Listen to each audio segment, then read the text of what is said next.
In my last video, I was asked to have a look at watch straps on a specific budget by a viewer. I'm going to take that idea and modify it slightly because I think I have a bit of an issue here.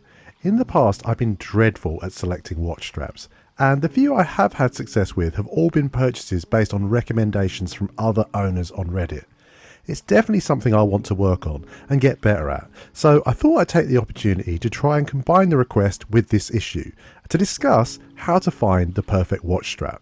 One thing I've noticed with my purchasing habits is that I tend to favour integrated bracelets and rubber straps. There's a few reasons for that. Firstly, I think bracelets and straps are often areas that brands cheap out on. But if they're integrated, there really isn't as much scope for them to do that, so they tend to be better in terms of quality. I also like the fact that they negate any gaps between the lugs. The final reason is that at the moment I just lack the confidence that I'll be able to find something better myself. Not only that, but of course it is an additional cost. I do think that's quite limiting though to my collecting, because it means I can be guilty of overlooking models simply for that reason, when there's a pretty good chance I'd actually be really happy with other aspects of the watch. I think part of the reason I have been unsuccessful is not necessarily lacking a good eye for design, but rather not having a deep enough pocket. I've been guilty of cheaping out and buying straps from Amazon or eBay rather than dedicated retailers or individual producers. I'm going to take quite a unique approach to this video. I don't have the funds to go out and buy a large number of different straps, so I'm going to use a base model watch and Photoshop to look at the offerings from a variety of different strap makers to see what works and what doesn't. The content and format does mean this isn't going to be quite the visual showcase, and I apologise for that in advance. The first thing to take into consideration here is sizing. When you're buying a watch, if you're thinking about changing the strap, paying attention to the lug width is an important factor to consider. Generally speaking, even numbered lug widths are much better catered for and more common than odd numbers, so you'll find a lot more straps available for 22, 20 and 18mm lug widths compared to 21, 19 or 17. For the purposes of this video, I'm going to focus on straps that are available at 20mm, as at least in my experience this is the most common sizing. As far as the base model watch I'll be using, I've picked the white dial variant of the C63 Sealander automatic from Christopher Ward. I've chosen the C63 because it has a very clean design language that should go well with a variety of different strap options. Not only that, but it's relatively thin at 10.75mm, which is an important consideration if you're thinking of a NATO strap, as that will inherently make the watch thicker on wrist. The C63 itself is available on 2 bracelets or a black or camel leather strap. All of these options match the watch pretty well, and that sets out a challenge. Can I find something better myself? As a last note here, I do appreciate there will be some viewers who are against leather and animal products on principle, so I will include vegan, rubber and cloth straps in the list as well as alternatives. But my view is that it's impossible to make anything without some kind of environmental damage, so I'm not going to spend the runtime dwelling too much on that. I'm going to begin my search with Gecko. A brand I've purchased from before, can vouch for the quality of their own brand products, and as an added bonus has a 10% off voucher that's almost always active as it's part of their newsletter sign up. I'm going to start by focusing my search towards the upper end of their offerings, which are handmade straps made from premium materials ranging between $125 and $175. My first consideration was this horse leather taupe strap with V-stitching. It's a classic piece, and the idea was to match with the stainless steel of the C63. It's not bad, but I think it's a little too plain. Next up is a strap described as ocean brown, which is a little pricier but has a lot more going on. The colouring isn't uniform and neither is the texture. My initial impression is that it does make the watch look like a more expensive and luxury item than the taupe strap. Hopefully that comes across on video so you can see the impact a strap can have. I think this could be an early contender, but let's keep up our search. The last of these premium handmade straps that caught my eye is the chocolate brown horse leather model with tan stitching. It's really nice, but again perhaps a little safe, and doesn't do as much to elevate the watch. I think this could be a strong strap for everyday wear though, and it does give more contrast than the taupe option. Before I moved on from Gecko, I wanted to explore a few more of the ranges that they offer.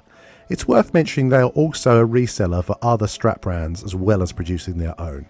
If any of these straps catches your fancy, they are all on Gecko, but you might be able to find other deals from other places, potentially at lower prices.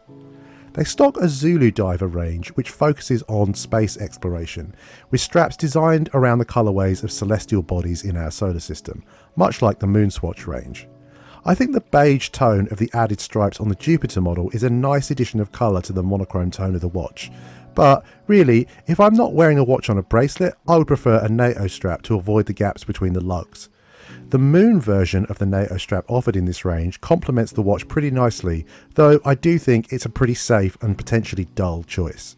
One innovation Zulu Diver have pioneered is their Octopod watch strap, which combines a NATO style strap with a clasp. I think this is an interesting proposition, but I cannot really understand the price structure. The straps themselves are each available from around $12.50, but this doesn't include the buckle, which is around $105. The end product has a unique look and wearing experience, though I would say the size and font of the logo on the buckle is pretty unappealing. What I don't understand about the product is the lack of more premium straps available. If I'm going to pay $105 for a buckle, I'd like the option to connect it to something higher grade than what's currently on offer. Having said that, there are some nice looking options available.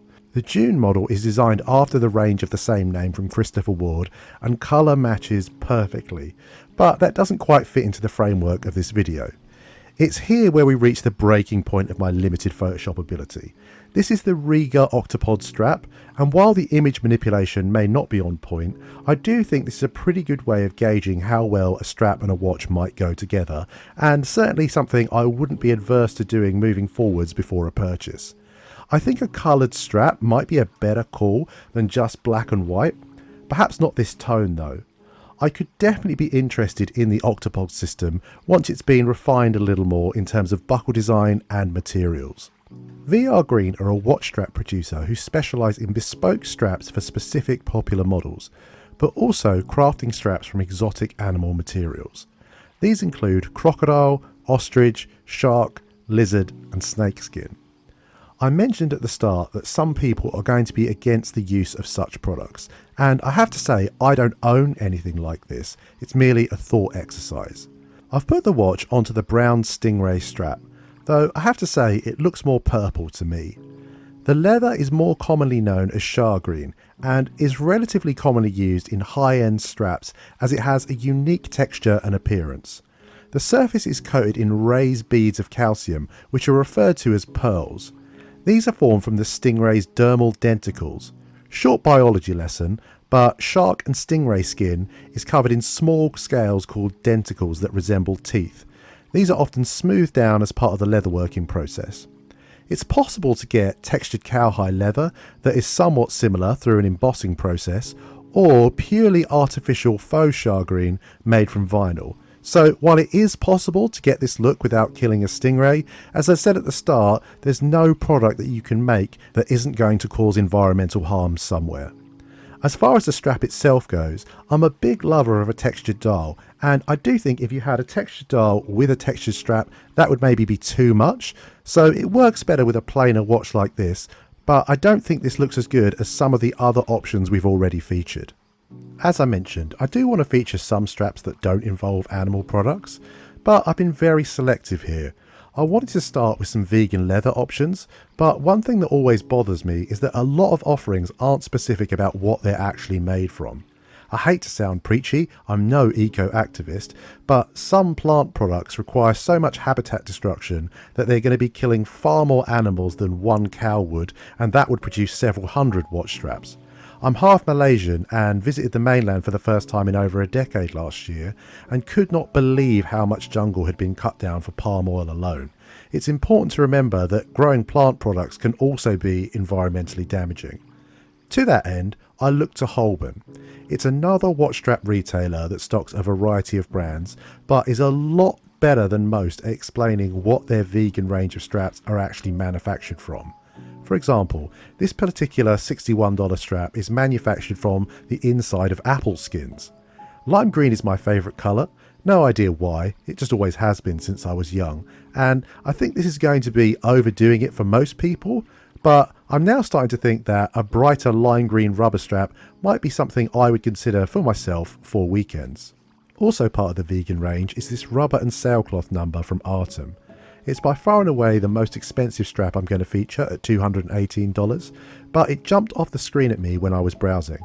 I'm not sure the beige is the right choice to go with the C63, but just like the ocean brown leather option from the start of the video, I think you get the impression that this is a far more premium and expensive strap the moment you see it, which is what you're going to want when you're spending this much on a strap. It at least has to be a small consideration in your purchase. I think on balance the grey version of the same strap might be a better purchase. It's definitely safer in terms of a match at this price point. At the other end of the price scale, but still vegan and still available from Holborn, is this Hadley Roma grey microfiber strap, which retails at $24. It's made from plant microfibers, and I think the texture of it is enough to elevate it beyond the neutral colouring. A strong contender in my mind, but the few microfiber straps I have owned have not lasted anywhere near as long as their leather compatriots. So that is one thing I would take into consideration. So, what have I learnt from my searching to this point? Well, I found that I would prefer to veer away from monochromatic straps. I like a little variation in coloration, particularly if it's green, and some texture is good, but something like stingray skin is far too much for me. As with anything else in life, what I've selected tells me as much about what I want as what I've chosen to exclude. So the fact that I've not included any straps that have cutout sections is as telling as the traits that I have picked out. Taking everything into consideration, I thought that a textured, potentially distressed, leather NATO strap would be the way to go for me, giving a blend of texture, colour and avoiding lug gaps. That led me to Veblenist, and two straps in particular that I couldn't choose between, the Army and Phantom Green models, which both retail at $105. I don't think my mock-up does this justice, as the watch itself is far too pristine, but I think under real wearing conditions this would look perfect. Now, as I've said, this was just a thought exercise for me, but it has made me realise something important for the future of my horological journey that will hopefully benefit you as well. If I want to find good matches with watches and straps, I need to dedicate as much time and thought over it as I do the watch itself. And given the price points of some of the straps that I've picked out, I need to take that elevated price into consideration when shopping too. Hopefully that's provided you with some food for thought. I'm sure very few people will agree with my choices. Obviously they are subjective, but I know far less about straps and strap brands than I do about watches, so I'd love to hear your suggestions. What do you think would fit well with the C63? As ever, thank you for your time. If you've enjoyed what you've seen, consider dropping the video a like and subscribing for more content like this.